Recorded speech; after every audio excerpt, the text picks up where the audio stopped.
Gözüm meni naharxana çağırdı.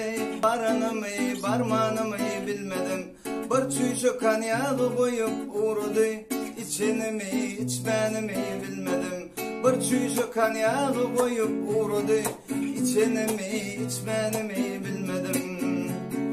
Stol başa ilk özüm oturdum. Çüşüdeki kanyağı ile yitirdim. Tomruğundan beş bakalı götürdüm.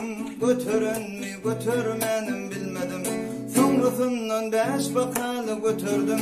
Götürün mü götürmenim bilmedim. Koca çıkıp bir bilen erceştim.